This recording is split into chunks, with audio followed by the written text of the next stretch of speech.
All right. On today's podcast, I welcome on a very special guest. He is a former URI Ram. He's a professional basketball player, and he also has his own basketball training. It's baronbasketball.com. If you want to reach out to him, go to the website. Jimmy, how are you? I'm doing well, Jeffrey. Appreciate you having me, man. Yeah, appreciate you having coming on the show and being able to make time for me. So I want to ask you, man, how are you doing during these COVID times, and how you're keeping yourself busy and yourself ready for the pros? I think I'm, kind of in the same boat as everyone, really. It's kind of like a learn as you go type of thing. Our season was shut down beginning of March, kind of similar to when everyone else kind of shut down. And just initially just try to keep myself as active as possible, because when it initially happened, I didn't know, when the season would start back up or if it would start back up. But I was training as if it was going to start back up, and just try to stay, smart and as active as possible for when that would happen. So, it's been trying times. Everyone's kind of just trying to figure it out a little bit now, even still to this day, with being safe and being smart. So that's kind of much, just trying to be active and, keep my mind going. Yeah, I know. I completely understand that. We're just in such a weird time with everything that's going on. Sucks about the sports and what happened. And, you said you're in the middle of a season. Were you over in France when that happened? When the corona? I was. Yep. We had about 11 games left in our season. And I went through a pretty crazy 2 weeks because my third daughter was born on March 10th. Okay. And our last game ended up being March 8th. So we played a game March 8th in a small village in southern France called Boulazac, France, which is close to Bordeaux, for all those wine connoisseurs out there. And after that game, I took I want to say it was 5-hour taxi ride to Charles de Gaulle just so I could catch my flight. To get back for the birth of Scarlett, my youngest daughter. And so I get back, and so we were a little bit ahead of what was going on in France. So I was actually the only one on the plane at the time with a mask on, and everyone was looking at me as if I was the crazy one, and I was this, and I was paranoid. And, when I landed in the States, again, they were a little bit behind France and the rest of Europe. Everything was pretty much wide open. And here I am twiddling my thumbs, walking around looking like what's, expecting something, like just nervous, what I mean? Yeah. So we go to the hospital, Brigham Women's, the next day in Boston, and, just to get ready, for the birth and everything, and make sure everything was in order, and just being there to support my wife and everything. And, I had told them, this is where I was, this is what was happening, and just, just trying to be as smart and as I could possibly be. Yeah. And luckily nothing serious happened out of that. We did everything that we could, from just make sure everything was clean to just being smart. And so my daughter was born. Everything went great. It was a healthy pregnancy. Congratulations too. I appreciate it. Yep. Yeah, so that was March 10th. And I was scheduled to fly back to France March 11th. For a game we were supposed to play March 12th. Oh, wow. 12th or 13th. It was that, anyways, it was that Friday. Scarlett was born on Tuesday. So fast forward to the next day, I get on my plane. I had to fly from Boston to Newark. And as I'm on the runway, just before the runway, I had seen that the games were going to be suspended in France for 2 weeks. Now I'm on my way. Yeah. To go, and I'm like, oh my God. So I couldn't do anything. The plane took off. We went to Newark. And as soon as I had landed, I had called my club right away. I said, look, I just saw the news. What's going on? Can I stay? My wife's still in the hospital. Yeah. In Boston. And the GM of the club was like, no, look, we're going to play this weekend's games, and then we're going to do the 2-week suspension after that. So I was like, all right. Well, yeah. But that was the plan. Yeah, yeah.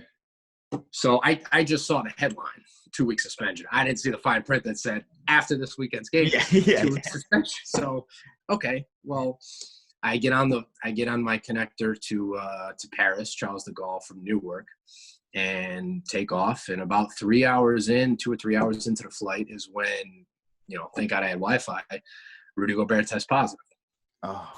And just everything, boom, boom, boom, just started to trickle down. Yeah. President Trump had his press conference from the Oval Office at the same time. And one of the things he said was no more travel to Europe.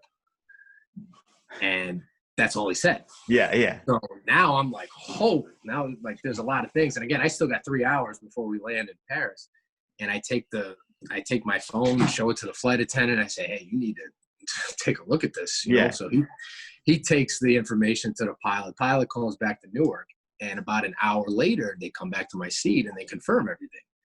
Wow. And they're like, look, we're gonna try and make something work with, getting the people that are on the plane back to Newark.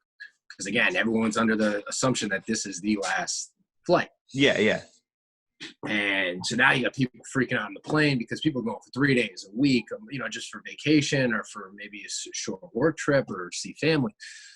So now it's a little bit chaotic on the plane. And, the guy comes up to me, what would you like to do, sir? And I'm like, well, I got a game in 2 nights. I'm gonna, I live here, I work here. They're like, are you sure? And I'm like, yeah, I'm sure. So anyways, long to shorten up this story a little bit, I land, take the train to my city. We have practice that night. And right before practice, we usually have like about a 10 or 20 minute meeting to go over film and talk about what we're going to do and then what we're going to prepare for in practice to prepare for the game the next day. Halfway through the film session, GM comes in and says, we're not going to be playing tomorrow. Suspension starts right now. Wow. Everyone needs to just go home. Oh my God. How annoyed were you about that situation? I was, it was not good. Yeah. So, and again, at this point in time, I'm thinking, all right, that's it. There's no more flights. Yeah, exactly. Because you're like, how am I going to get home? Like, I just had a new baby. Like, how's this going to work out? Like, were you able, I'm assuming because you are home, like, how did you end up getting back and everything like that? What happened was initially they had said it was going to be a suspension of the league. So we were going to pick up with practice, I want to say the 2nd or 3rd of April, so that at this point in time, that's like 3 weeks from March 12th or 13th or whatever it was. Yeah. And so I was like, all right, we'll wait it out because I'm not going to go back and forth and back and forth. I had already been home. That was my 3rd time home in 3 months, from at that point. So I'm like, all right, I'm not going to go back again. Thank God my wife was okay with it. She's a rock. She was able to just hold down the fort, and her job was way more tougher than mine. So, yeah, exactly. So I just hung it out, and about 4 or 5 days after that, I think my days might be mixed up, but President Macron came on and did his first public address in France and set forth a nationwide quarantine from that day forward. Now, the quarantine there is a little bit different than the quarantine here. Yeah. So there was police on the streets, checkpoints. We had to have paperwork everywhere we went. Wow. I want to say you had maybe an hour outside to go to this, go for a walk, go to the supermarket, go to to exercise. Emergencies, you were fine. You had to go to emergency, you had to leave, you had to do it. But yeah, I posted it on Twitter.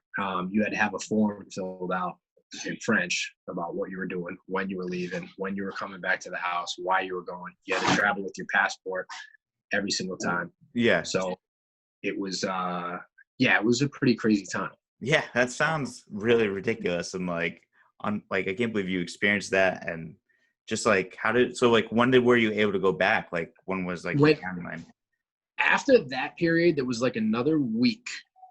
Yeah, I want to say another week or so where President Macron had a second press conference and pushed back the quarantine until mid-April. Now, again, this is where people can't even leave their houses. Jeez, yeah. You can leave your house, but you know what I'm saying. Yeah. So now I'm like, all right, the season's it's not gonna. If it restarts by the time we practice and play games, and it's not gonna be until May. So I started to look at that point of when I could go home. There was no more. Sorry for the noise. Is that screwing up the recording? No, it's still, you're fine. You're good. Yeah. Everything. Okay. Yeah. so I had to I lost my train of thought. I had to search for different flights because there was no more flights out of Paris. Yeah. Any city in the United States. It was done at that point. And I ended up finding a flight in Brussels, one of the last United flights out of Brussels, flew to Newark, connected in Newark, and then went to Boston. Wow. And then that was it. And then I did not land in Boston. I landed in Providence. Okay. Landed in Providence. There was a Channel 10 news crew there. Yeah, I remember. Joe K. So I just walked up. Yeah, they were interested. I think they were filming the coast. It was like the military or something. They had like a table set up for a questionnaire. Yeah. I doing an interview with Channel 10. Yeah, I do remember that. Gave them a Cliff Notes version of what I just told you. Yeah. And that was it. And then I went home and I kind of continued that same quarantine I had in France. I stayed in my basement of my house. Lauren and the baby stayed upstairs in our bedroom. Did not go anywhere near them. I literally had gloves on in the house. Wow. Like when I was touching everything, I'm touching it, I'm wiping it. Touching it, I'm wiping it. Yeah. Being extra safe.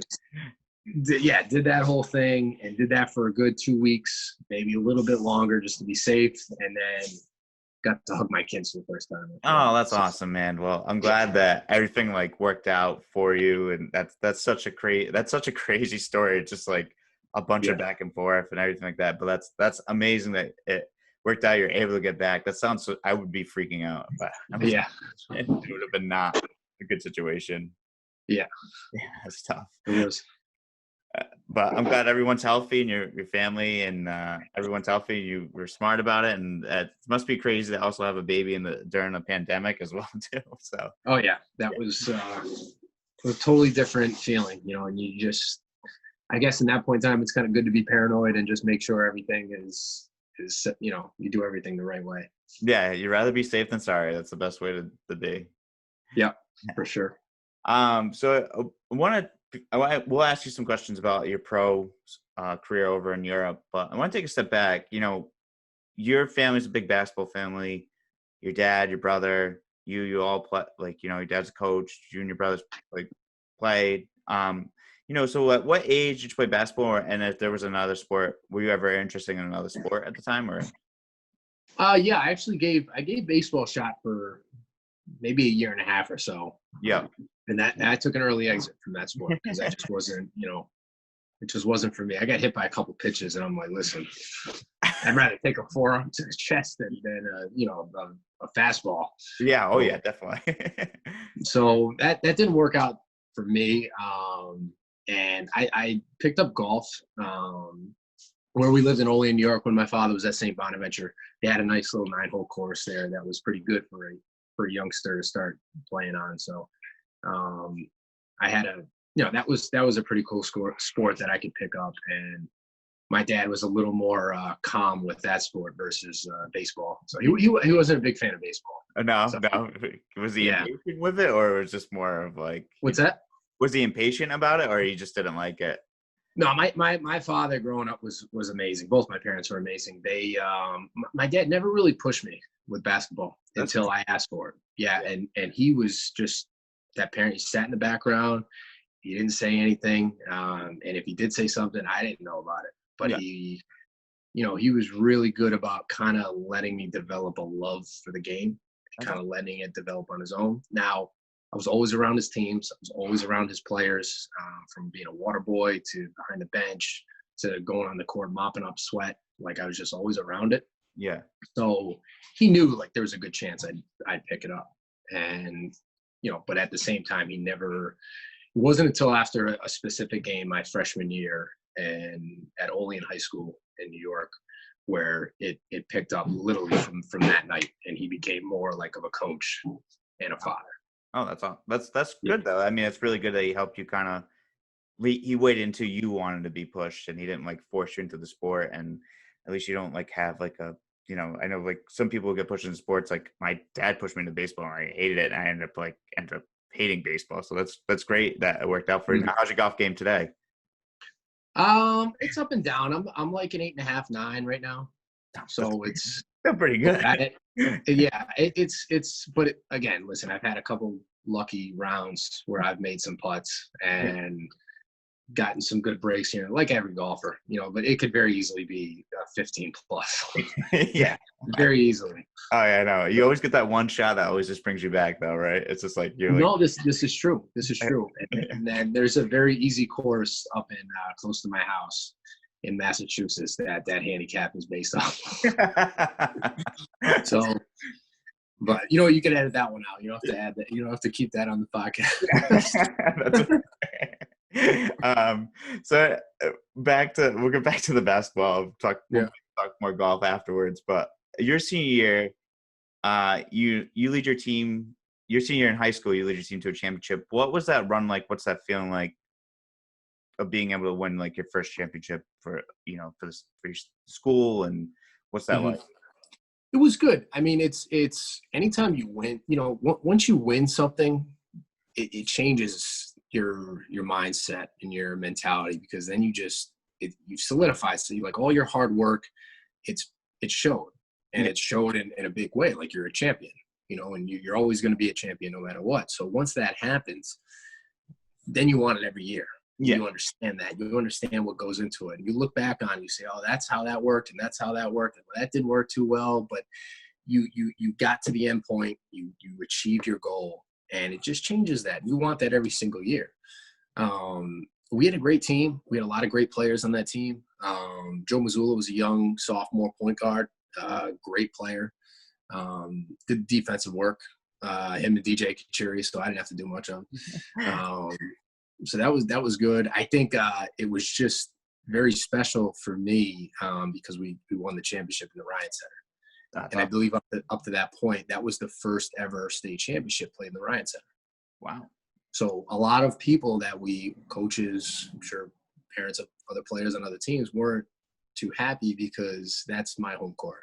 Yeah. And no one, to this day, I don't want to be too cocky, but I truly believe that there won't be another player to ever take more shots in that gym than I did. Yeah. Because I walked into that place when it was still half open. They were still building it. It wasn't the Ryan Center, it was the Convocation Center. And I could see right there, right when my dad first got the job, his first season as a coach, they were in Keene. Yep. The Ryan Center was just being finished up. So I saw everything. And, from scaffolding to all the construction stuff to laying the floor down for the first time, made the first shot, like everything. So that place is there will never be another gym that's more special to me than that place. So it was really cool to be able to, win a state championship there. That's awesome. That's so cool. And that's crazy that you took your college career there. Was that like always your decision to go to URI, or did you have offers other places that you thought maybe that you wanted to go to instead? Yeah, well, I always, again, it's hard to say it wasn't my decision, because I was, again, always around my father's teams growing up, from even St. Francis before that. And then after that, St. Bonaventure, and then Rhode Island. So growing up, yeah, you're the kid that always wants to play, at that level. That's all you know. So of course I wanted to play for him, but I knew, especially out of high school, I wasn't good enough. Like, I still had a long way to go. I matured late, so my body, I was still this skinny kid that, couldn't guard a chair, but could really shoot it. Yeah. Yeah. So I had to go to Worcester Academy for a year, to prep school for a year. Yeah. And I ended up choosing Worcester Academy because I really gelled well with the coach, Ed Riley. They had another point guard from Hartford, Connecticut, Aaron Jackson, who was going to be backcourt mates together. Hit it off right away, and it was a great decision for me because, it allowed me to really not just develop my game, but develop my body to kind of catch up to the Division I level. Yeah. So, and again, out of high school, I had one Division II offer from Assumption. That was it. Yeah. Wow. Yeah. That's crazy. And that's, I just, like, let's just be honest, I wasn't good enough. Yeah. So I needed that extra year of development. I needed to play against consistent Division I level competition every game. And that's, really helped me advance my game and just get the confidence that, hey, I'm good enough, and the work I'm putting in is paying off. So was that like put you into like a mindset of like, how does that change your mindset when you go into the Worcester Academy and you play against like these bigger competition, like what's that change? How's that change your mindset of like working really extra hard because you're facing guys that are actually like, are getting those Division I offers and you're working towards that? Um, that's a hard question because I knew, like, I committed to play for Rhode Island. Yeah. Come out of Hendricken. I told my dad, I said, look, I want to play for you. This is what I want to do. And that's how the decision was. It was an easy decision that you got to post-grad a year prep school. Yeah. So I went into that year like, all right, I got 8 months to really figure this out and hone in my skills, get stronger, get ready. Yeah. So I had that in the back of my head. So in a sense, I didn't care who I was playing. I knew I was going to be playing against good competition, but I knew, like, whether it was a good game or a bad game, I knew I had to hit it again the next day and work hard the next day and the next day. And I don't know, maybe it was just from my parents, the coaches I had along the way. I never got caught up. Like, I knew I was going to URI, but it wasn't like a day-to-day thing. Like, I got to do this, I got to do this, I got to do this. Yeah. Like, look, this is what I got to do, and stay in the moment and just work hard every single day and take it day by day. And that's what really helped me kind of stay in the moment and not get too focused on the results or the end game. Yeah. I mean, I think that's a great mentality to go into it, and just like, the day by day mentality and work, and you just working your butt off. And I mean, it really worked out well for you. And, what was that freshman year coming into URI like? It was a challenge. When I first got there, I mean, well, let me start before that. I had always looked up to my dad's players even before Rhode Island, but at St. Bonaventure, those guys were always bigger than life to me. So when I finally got to that level, I really kind of I knew I had a long way to go. And I just tried my best to take every day, one day at a time, work as hard as I could, try to learn as much as I could along the way. So it was something that was very challenging early on. My dad didn't make it any easier, just because he made sure that he pushed me harder than anyone else on the team, just to show that he wasn't playing any favorites. So I think that was really important for me in my development too. It really kept me humble. I had a really good understanding that I had a long way to go, and keep my head down and just keep working hard. That's great. Yeah, I think you definitely need that, and you're, definitely, like, it's cool. It's great that your dad, definitely treated you like one of the players, and like, and that realization that you're coming out of high school and you're on this Division I stage, and you knew what you had to do just become, the one of the greats, and that's awesome that you were able to do that. And now look at your career as we go forward and we talk more about it. Oh, for sure, man. For sure. I mean, I think just having that mentality of just staying humble. I never looked down the road like I was going to be such and such a player. I just knew that, and my dad was really good at this. I touched on it before, but of just, look, like you've got a long way to go. These are your weaknesses. He grew up as a different type of player as me, and he had a long way to develop as a player. So he had a really good understanding of what I needed to do. And of course I could make shots, but I was a little bit of like a step slow, especially on defense. And I really had to work on my body to get stronger and to really adjust to the speed of the game, most of all. Because when you go from high school to college, it's a big jump, especially in how fast the game is played. What's that like? How do you adjust to that speed? Mentally, I think is huge first. And obviously a lot of that goes into your preparation for the game. But just being able to react to certain things on the court, being able to push a guy left versus pushing him right, especially if he's right-handed, being able to, on offense, as the ball's coming towards you, do some of your work before you catch the ball, in your shot preparation. If you're right-handed, I always teach left-right into your shot. So getting that left foot down as I catch that ball so that I only have to bring my right foot forward and then be able to go up with my shot at the same speed, maybe a little bit quicker as I got stronger, but at the same speed. But again, I'm doing some of my work before the ball even gets there. So now my shot becomes quicker without really having to do anything, just having better preparation. That's crazy. That's like, it's crazy. It's that small of like the details of like that preparation and being prepared for that speed of the game, and just like making that adjustment. Because you always hear about the speed of the NBA, but I don't think a lot of people talk about the speed of, the difference from high school to Division I. Yep. Yeah, it's huge, and that's why Worcester Academy was terrific as like a good buffer, a good transition period for me to start to play against Division I competition every day, and then be able to try to take that and progress it into college.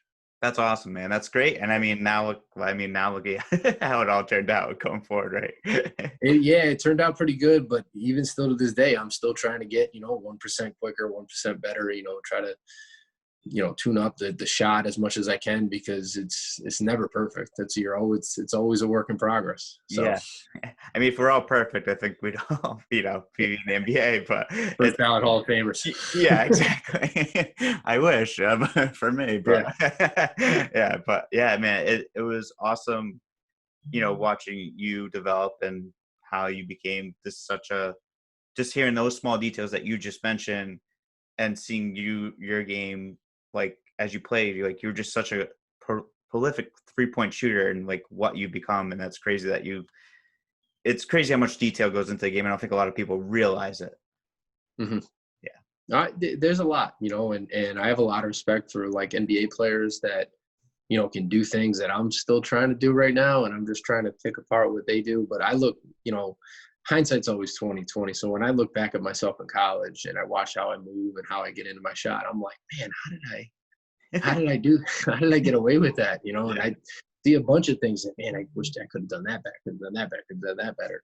So it's always a work in progress. You're always trying to strive and get better, and improve your game. I think that's what the love of the game is all about, is that you always want more. You always want to be the best. And that's got to be tough. And what was it like going forward though, like your sophomore year and stuff like that? Was it like good? Do you feel like it got better? I wouldn't say better.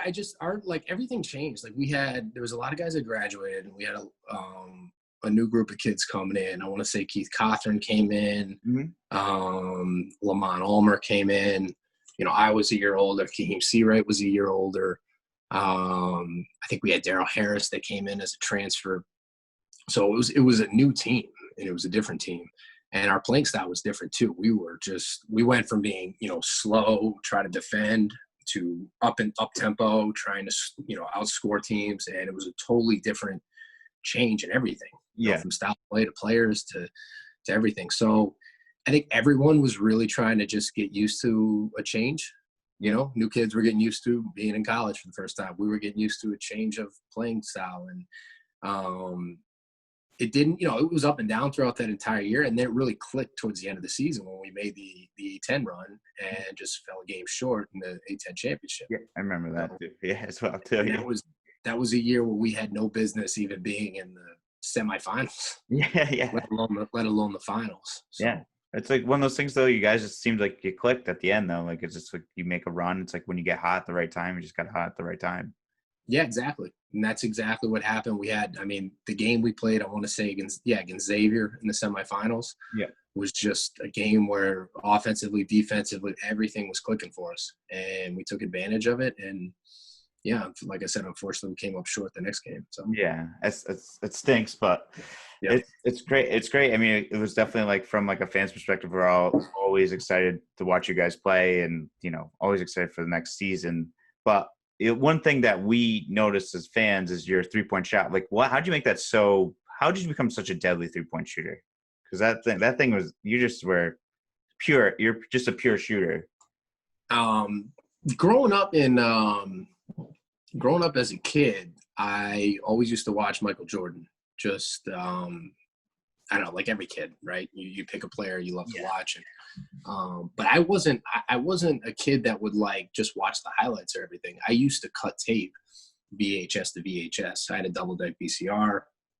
I would record MJ games, make my own highlights on certain moves, from being the center of the triangle to different ways around it, how he would score different moves, and kind of like group them together. Yeah. So you would do the same thing over a certain amount of time.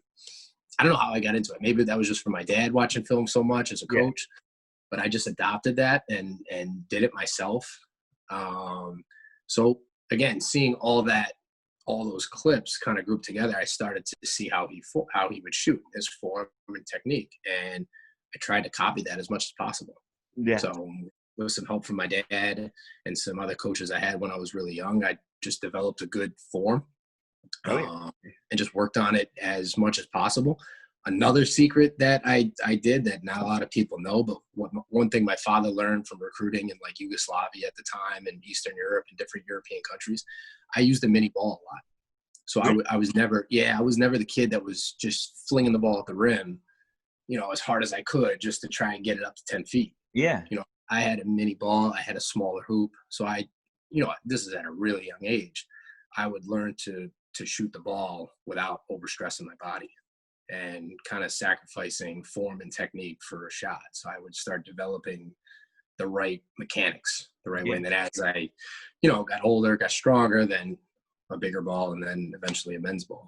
Wow. That's awesome. That's crazy. That's a hidden secret that I don't think a lot of people know about. I'm going to have to steal that one for my younger kids. There you go. For player development. That's really cool. That's awesome that you're that like turned into, because you were just pure, man. Like watching you shoot, like your shot was just like unbelievable. I think anytime that you released it, you either thought it was going to go in some sort of way. Like you were just unbelievable, like such a great shooter in the way you came off screens, and you're just awesome to watch play. Sorry, I'm like fanboying out right now. But no, I appreciate it. I mean, I had a coach that allowed me to shoot those shots, and then I had a lot of really good teammates who had confidence in me taking those shots too. So that's awesome. I know. Now back to playing. Like, what was it like to be part of that PCURI rivalry? The PCURI rivalry was awesome because, again, I was a kid when they came into the Ryan Center for the first time, and it was like a big thing. I think there was a massive snowstorm that day. So everyone was like, is there going to be a lot of people there? Is it going to be half full? And it was packed. Yeah. And we ended up beating them. And then, I think for a good 4 or 5 year stretch, we'd lose up there, we'd win it in Kingston. We'd lose up there, we'd win in Kingston. And then I think when my dad first took the job, I want to say he won with his 2002 team at the Civic Center or at the Dunkin' Donuts Center. Really? I think one of those years they won up there. Brian Woodward went baseline and made like a spectacular running leaner off the backboard. They came down and missed a shot, and I think we won. Well, we did win, but I think that's how it happened. So, but that rivalry's special. And then growing up and actually eventually playing in it, you got to really try hard not to get caught up in everything else because everything else. Yeah. Because you like the theatrics, the what the fans think and everything, because that you were a fan at one point, right? Yeah, yeah. So you really got to just, I don't know, meditate, just not think about it. I mean, just try anything. At that point, I was just, just focus on the game. Yeah.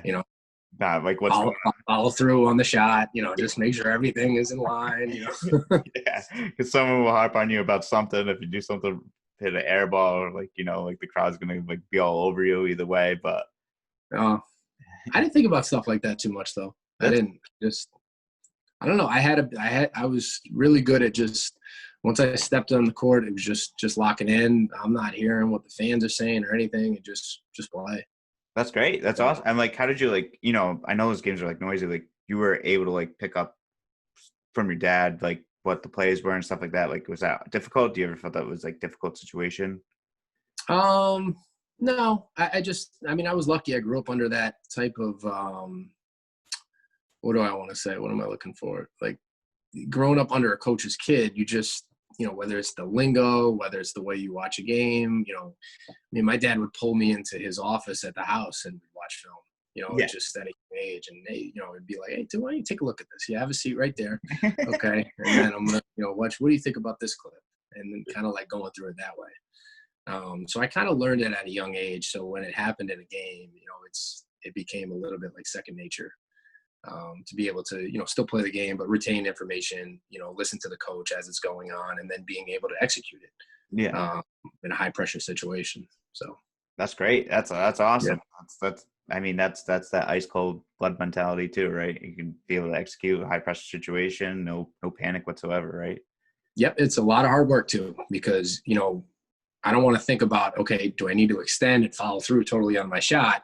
Yeah. When I need to worry about getting back and playing defense at the same time. Yeah. You gotta let the mind go away a little bit and just play. Yeah.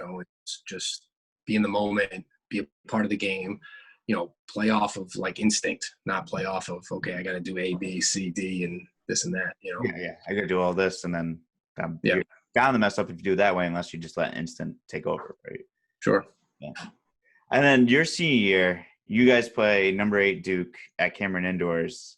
Now, what was that experience like and playing there? I'll never forget this game because I remember the announcer saying when you guys were close of being like, folks, this is URI is beating, like Rhode Island is beating Duke right now. But like, what was that experience like playing down there?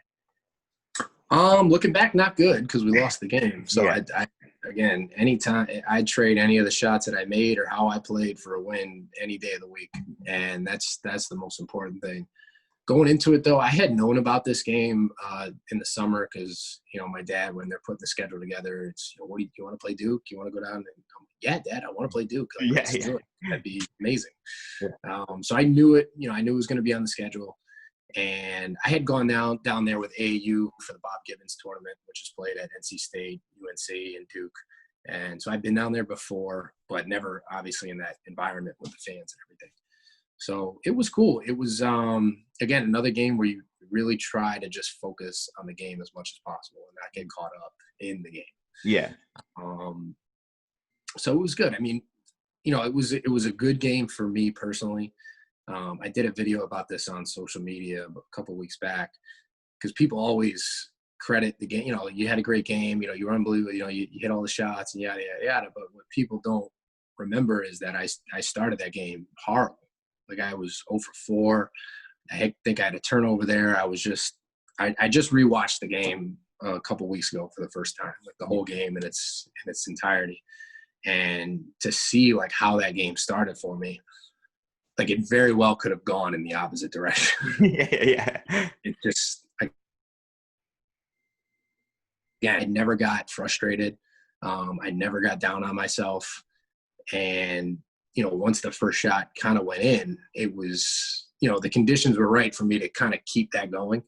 My teammates found me on some really, really easy shots. Marquise hit me with a wide open 3 in the second half. That was just completely wide open in transition, walked right into it. And then it kind of went on from there. And, opposite from not being able to make shots and not getting frustrated, then starting to knock down 2, 3, 4 threes in a row and not getting too high on yourself either, and not kind of like, kids nowadays do some of that, whatever this is, they throw whatever. I know that works for some kids. I'm not going to say that's a bad thing. It's just, it doesn't work for me. I've never been the guy to do stuff like that. So I just try to stay right in the middle. And then, I think that helped me to really try to stay in the zone for as long as possible. Unfortunately, zones don't last forever. I wish they did, but yeah, I know. So I don't know. It was special in a sense, but again, getting back, I traded all for the win. That would have been like a really great win. I mean, you guys definitely showed out. I think it was like it was good too for Rhode Island fans too, because it was like, Rhode Island's not, I think some people were like, oh, small school, like we can walk over them. It was nice to kind of like put us on the map, be like, oh yeah, we can hang with the big boys, no problem. Mm-hmm. So, I mean, from fans perspective, did Coach K say anything to you after the game? Because I feel like he always grabs like the best player. Yeah, he said it was a really good game, and just good job. Yeah. It's like thanks. Yeah. That's great. So, yeah. I know there's a quote out there where he says like it was one of the best games that an opposing player has played. I've heard that before, but he never said that to me. He just really? shake hands. It was just, hey, really good game and good luck to you. No. So I think they were more relieved too that they won. Yeah. Obviously, because we had that game for the most part throughout. And it was just, I mean, for me as a kid, as a player, it was an honor just to be there and play against him and Duke. And so in that sense, it was a good experience. That's really cool. Yeah. I mean, a lot of people don't get that experience to play in Cameron Indoors and get like the playing that legendary against Coach K and that like experience with all the Cameron crazies. So I'm sure it must have been a wild scene anyways, being down there and like having the game that you guys had and just unfortunate turn of events, which sucked. But so at the end of your URI career, you finished 5th all-time scoring in the school history with 1,783 points, ranked 14th in NCAA history, 3-pointers made. Is there a moment in your career that that you remember that was your favorite, or a game or anything like that that you can remember from your college career that you really enjoyed? Um, a specific moment, probably the best game that we won that I was a part of. Well, there's two of them. The Xavier game my sophomore year in the semifinals of the A10, and then when we won in the Carrier Dome against Syracuse. Yeah. One of my best friends is Rob McClanahan. He's like an older brother to me, Yeah. the NBA trainer from Rhode Island. Yep. He coached me at Hendricken, and so like he went to Syracuse. He played for Bayheim, and that was like a kind of a little extra motivation for me for that game. Yeah. So yeah, that was fun to be able to get a win up there. So he still doesn't give me much credit for it, but that's awesome. If I had a favorite moment, though, I mean, it's not one. It's just probably just playing for my dad. Yeah. I forget which. I think it was St. Bonaventure my senior year. Yeah, it had to be. And I had a really good game in the second half. We struggled in the first half, played really well in the second half, and we ended up winning the game. Wow. And I had a good game in the second half. I think I hit a bunch of threes. And I was in the press conference with him after the game. And I remember he was like, I'm really proud of my son. I'm really proud of Jimmy, in front of everyone. And I kind of like looked at him like, oh, wow. That was pretty cool. I mean, at that point in time, we had started to more enjoy, playing for him and him coaching me. Yeah. Enjoy the moment. All up to that point, it was just, grind, as work as hard as possible. You call me coach, I'm not your father, all that type of stuff. Yeah. And we started to really kind of like sit back and enjoy it at that point in time. And that was pretty cool. That's awesome. So, that's a really special moment. That's really cool. Yeah. It changes like the whole perspective of sharing like everything of like the season. You're like, oh wow. Yeah. Yep. That's it was a cool moment. How is your dad doing, by the way, with everything? He's good. He's enjoying retirement. He rented a spot up here in Rhode Island for the summer just to get out of Florida and everything, and just to get back up here and be closer to me, my kids, my brother and his kids too. So nice. It's been great to see him around, and he's enjoying retirement, and but still has that coach in him. Yeah, a lot of the conversations come back to basketball. Somehow, some way, they come back to Jim. You got to get lower on the screen, or like that. We're talking about my kids right now. Yeah, like what do we? Oh man, so I can only imagine him as a grandfather when your kids start playing sports. What it's going to be like. Oh well, the name he gives to my kids to call him is Coach Pops. Oh, he's ready to go then. He's ready to go. Not Gramps or Grandpa or anything. It's Coach Pops. Coach Pops. He's ready. Coach Pops is ready to go then. He's ready to go. Yeah, start coaching. Yeah, that's awesome. And now when you play overseas, what was the decision to play overseas? Did you have a lot of NBA options after college, and what was that decision like to play over there? NBA options? No, I didn't have any like options. Literally, I got really close with the Trailblazers in the second round. I had one of the best workouts of my life up there. I remember it was a late flight. I landed at like 3-4 in the morning in Portland, and a workout was like 8 a.m. And I don't know. I was so pumped up for the workout. I think I missed like one shot that day. Wow. And they were blown away, and they had told me like, hey, we're going to take you. And I think they had 2 picks back to back, 55 and 56 in the second round. And they were going to take me. That literally was what my agent had told me. Yeah. Wow. So I'm like, again, looking back now, I wish that he never told me that. Yeah, exactly. And so now I'm like, pins and needles coming at 53, 54, 55, 55. They didn't take me. And then 56, or either that or it was vice versa. I remember I get a call from my agent as, the draft pick is about to be announced. And I answer the phone, and BJ's like, it's not going to happen. And they ended up, they ended up taking Patty Mills instead, because he was coming off an injury. He fell pretty late in the draft, and they went with him instead, which, oh well, it happened. Yeah. So, but at that point in time, you're like, like you're really really excited and ready to hoping good things would happen. Oh man, that's tough. That stinks. Like you said, I know. He never told you at that point. Oh well, it's fine. Yeah, I ended up going overseas, and so everything worked out. that's awesome. Yeah, I mean, you won a Euro. Did you won a Euro Cup with Locomotive? I did. Yep. And how was that? What was that like? Like, what is the fans like over there too as well? Depends on the country. Every Yeah, country's a little different. You have your countries that love basketball, where soccer, or as they say, football, is not a major priority in the country, like wow. Serbia, Lithuania. Excuse me. To a certain extent, like Turkey and Russia, but not as nearly as much as like Serbia and Lithuania. Whereas in those countries, basketball is number one. It's in Lithuania and yeah, probably in Serbia too. It's like a religion. Really? So yeah, everything is centered around that. It is huge there. And for young kids coming out of those countries, it's like a factory.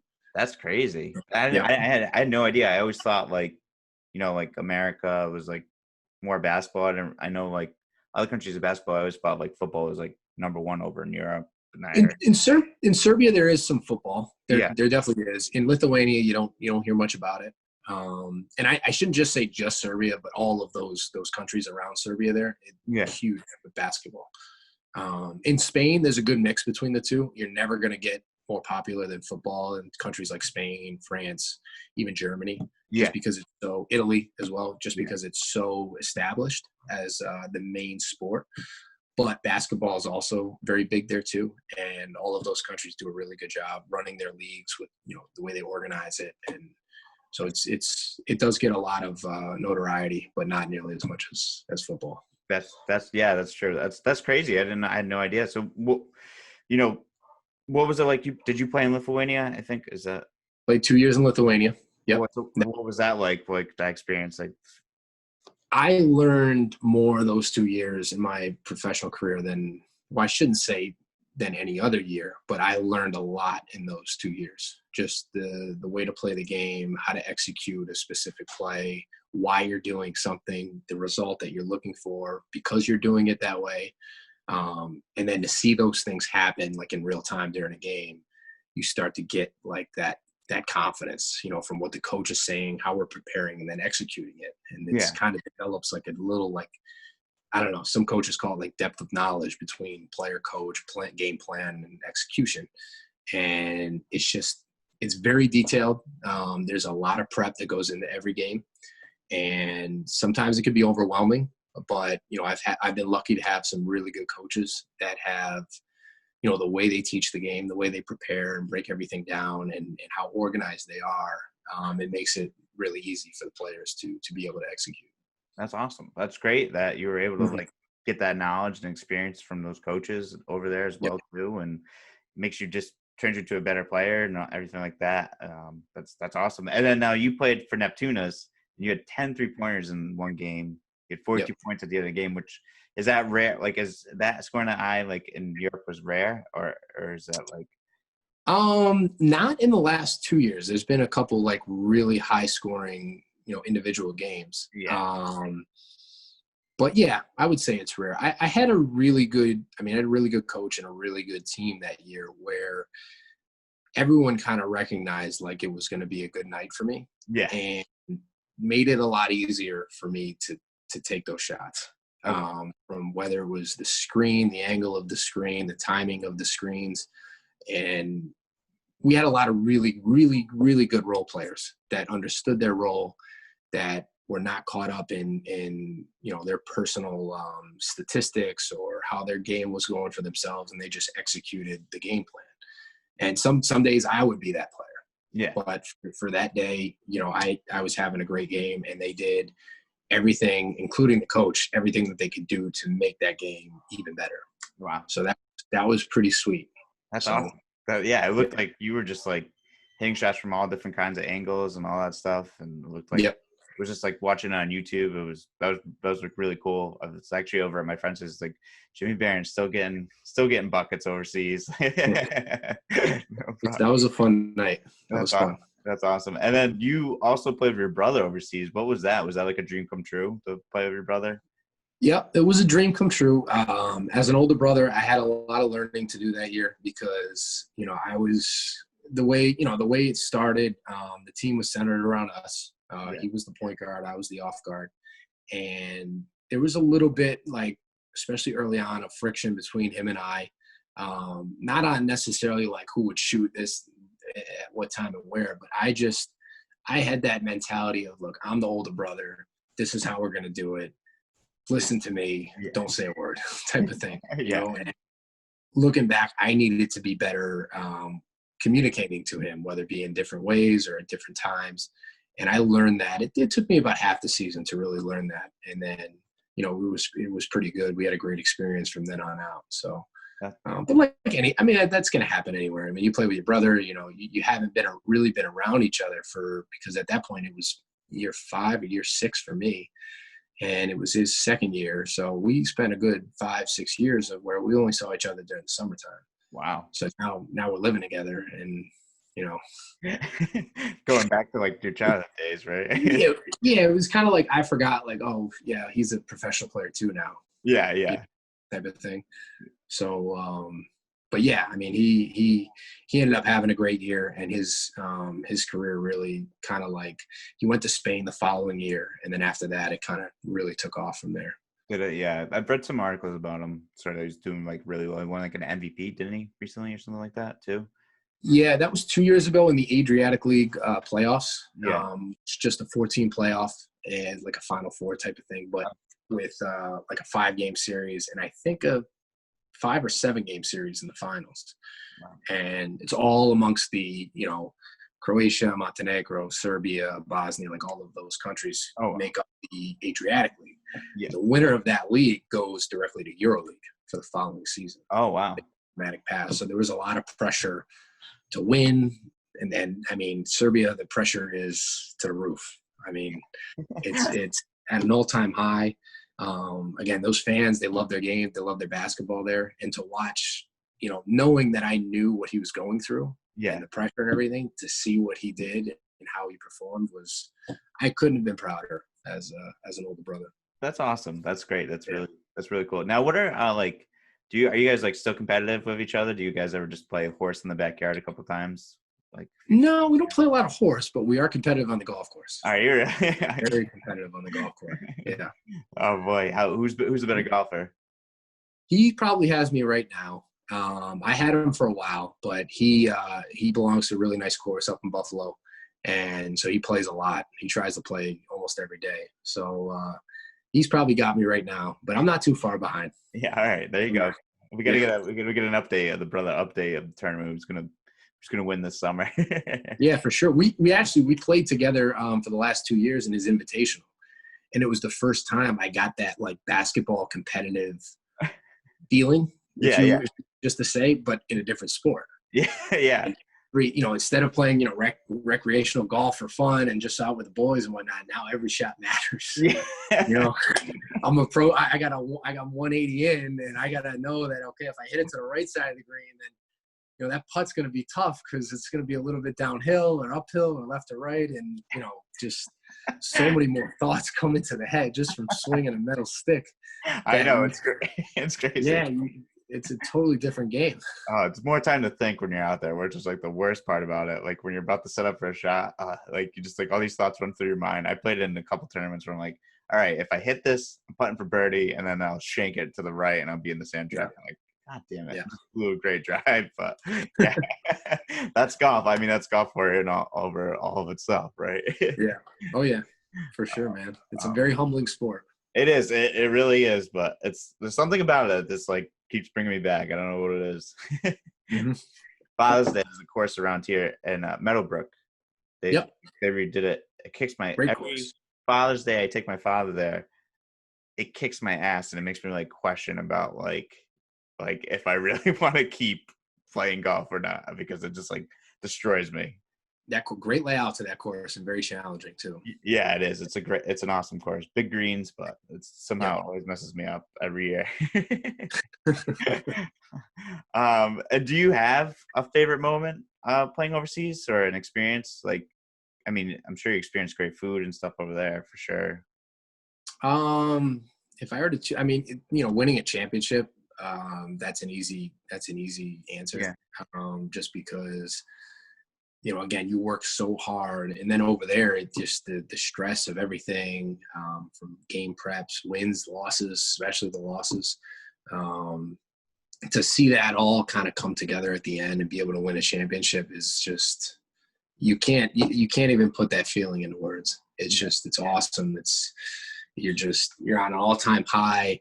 The interesting thing in Europe is that for the European competitions, they usually finish before the domestic competitions. Yeah. So we won the Euro Cup, I want to say the first week in April, but we still had 2 more months of the season to go. Oh my God. So they, the club sent us on vacation for 4 or 5 days. Yeah. They took care of everything. We could choose wherever we want to go. We ended up going to where did we go? To Tel Aviv, to Israel for 4 days, me and the other Americans on the team. Yeah. But then we had to come back and get back into a preseason type scheduled practice routine to get ready for the finish of the domestic league. Oh my God. How do you finish that after just winning a championship? It's tough. It's very tough.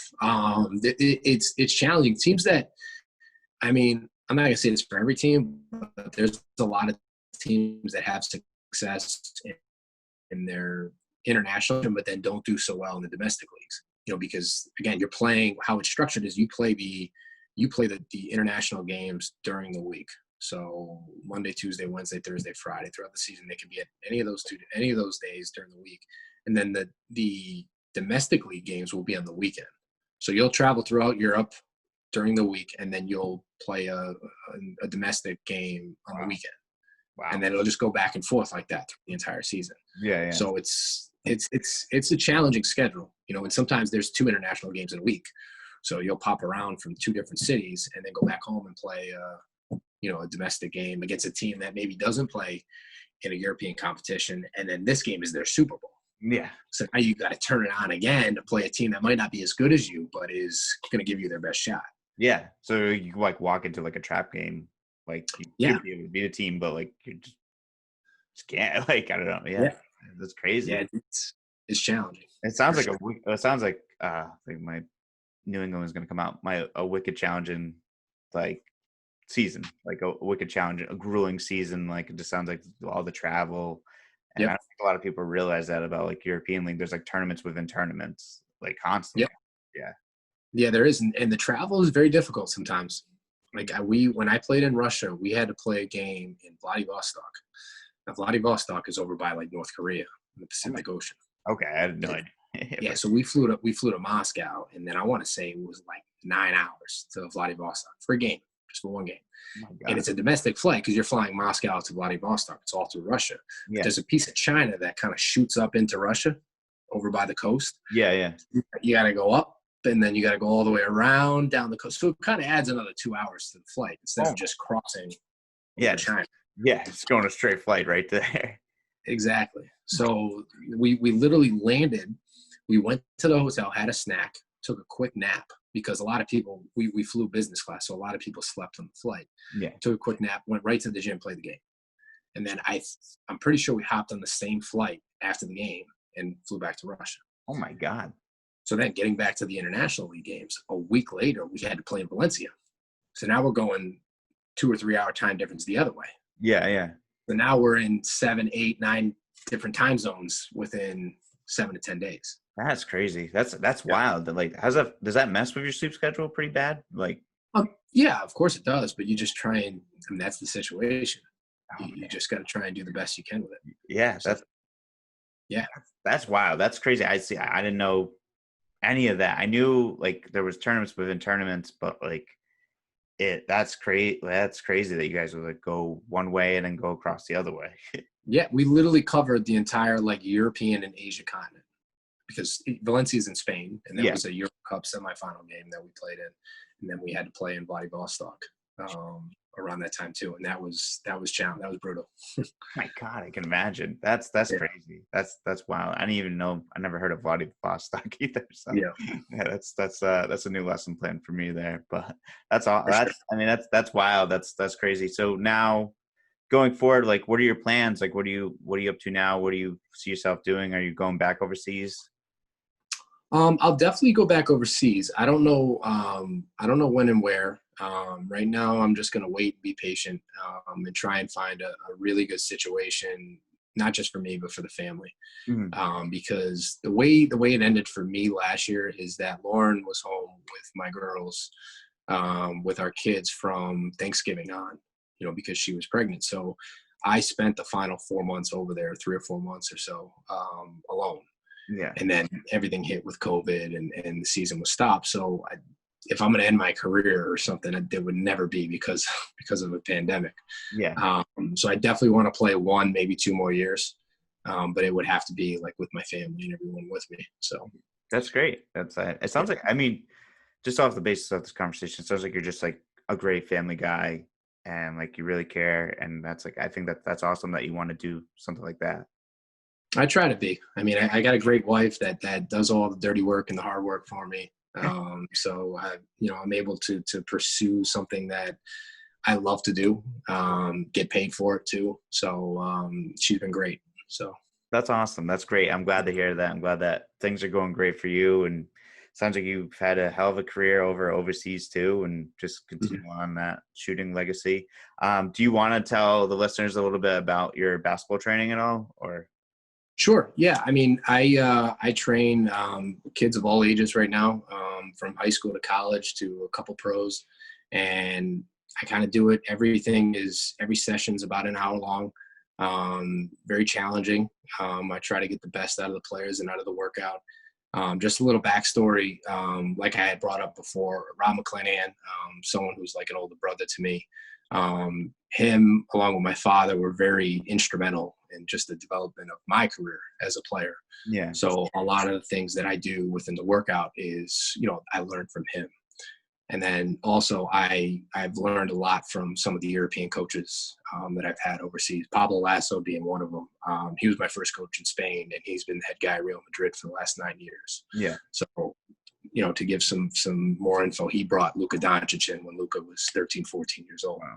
Yeah. So, it's been good to learn from multiple different people and then try to put it all together to structure a workout. Yeah. And again, as a player, I can be able to try to illustrate to the kids, okay, this is what's worked for me.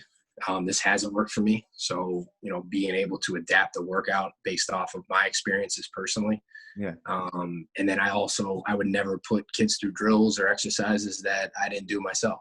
So, and luckily I'm still a player, I'm still playing. So I can get out there and be able to show them, execute it, and then, they can be able to do it from that too. So That's all. Yeah, that's great. I think any kid that's out there listening that's interested in this, like, I think you'd have a great teacher, make sure you're ready to play, and you're going to have someone you're going to learn from someone great that's going to help develop your game and make you become a better player. You can't beat learning from a local legend and then a pro as well too. Yeah. So I'm trying my hardest. I mean, just like everyone, still learning too. Yeah. But it's great to be able to connect with kids because it wasn't too long ago I was in their position as well. So yeah, it's great. That's awesome. That's really great. I really appreciate it, Jimmy. I really appreciate your time and everything. Definitely check out Jimmy's website if anyone's out there listening, baronbasketball.com. If you're interested in getting in training or looking to step up your game, definitely go to baronbasketball.com and check him out. And reach out to him if you're interested. But Jimmy, thank you so much for your time. This has been awesome. As I spoke before off the air, you're definitely one of the highly sought out guests that people are looking for to listen to and in the local area. And I'm glad that we were able to do this. No, I appreciate it, Jeffrey. This was a lot of fun, and thanks for having me on. Of course, no problem. Anytime. You're always welcome back. All right. All right. Appreciate it. Yeah, no problem.